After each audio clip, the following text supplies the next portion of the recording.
अच्छा बताओ, नाक बंद हो गई है, सांस लेने में दिक्कत हो रही है, तो आज सिर्फ 2 मिनट में समझ लो नेजल डिकंजेस्टेंट का फुल कंसेप्ट। तो जब हम लोग कोल्ड या एलर्जी होती है, हमें क्या होती है, कोल्ड या एलर्जी होती है, तो नाक के अंदर की जो ब्लड वेसल्स होती है, नाक के अंदर जो ब्लड वेसल्स होती है बेटा, वो स्वेलन हो जाती है। क्या होती है, कोल्ड और एलर्जी में क्या होती है, स्वेलन हो जाती है, मतलब फूल जाती है, मोटी हो जाती है। तो इससे नेसल जो हमारा नेजल पैसेज होता है वो क्या होता है, नैरो हो जाता है। अब जब वो नैरो हो जाएगा तो हमें सांस लेने में दिक्कत होगी ना, नाक बंद हो जाता है। तो नेजल डिकंजेस्टेंट क्या करते हैं, ये कहाँ काम करते हैं, अल्फा एड्रेनर्जिक रिसेप्टर पे। अल्फा एड्रेनर्जिक का काम क्या होता है पता है आपको, क्या वीजो कॉन्स्ट्रिक्शन कराता है। क्या कराता है, वीजो कॉन्स्ट्रिक्शन। कहाँ कराता है, तो वीजो कॉन्स्ट्रिक्शन ब्लड वेसल्स की, ठीक है। तो ये क्या कराएगा, स्वेलिंग कम कराएगा, एयरवे ओपन करेगा और इजी ब्रीदिंग कर देगा, ठीक है।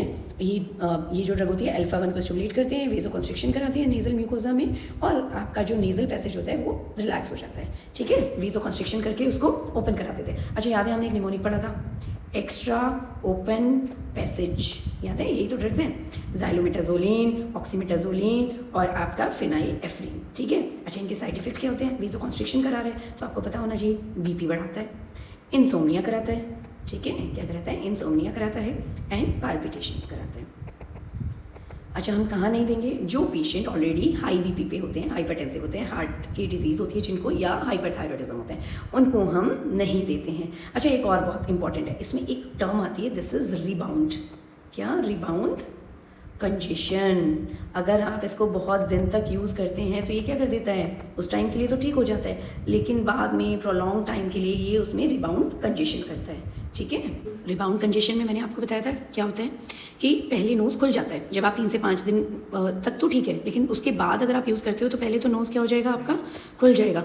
उसके बाद क्या होता है, क्योंकि वेसो कॉन्स्ट्रिक्शन हो जाता है, बाद में क्या होता है, ये रिवर्स रिएक्शन में चला जाता है। कहाँ, रिवर्स रिएक्शन हो जाता है, तो ब्लड वेसल फिर से ज़्यादा डायलेट हो जाती है, ठीक है, ज़्यादा डायलेट हो जाती है, नाक और ज़्यादा बंद हो जाती है। अच्छा अब हम इसका मैकेनिज्म की बात करते हैं कि ऐसा क्यों होता है।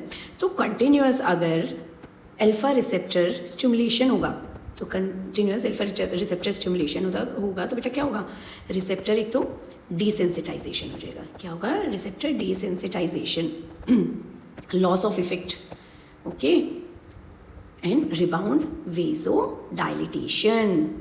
रिबाउंड वेजो डायलिटेशन मोस्टली किसके साथ होता है, टॉपिकल नेजल स्प्रे के साथ होता है। पेशेंट फिर से स्प्रे यूज़ करते हैं और ये विशियस साइकिल चलती रहती है। सो इसीलिए बोलते हैं कि use only for 3 to 5 days, ठीक है। स्प्रे ज़्यादा, सो नाक और ज़्यादा बंद हो जाती है, तो इसको हमें क्या करना होता है, इसको हमें ग्रेजुअली स्टॉप करना होता है। स्विच टू सलाइन स्प्रे या फिर इंट्रानेजल स्टेरॉइड अगर ज़रूरत पड़े तो इसलिए इसको ज़्यादा दिन तक यूज़ नहीं करना होता है।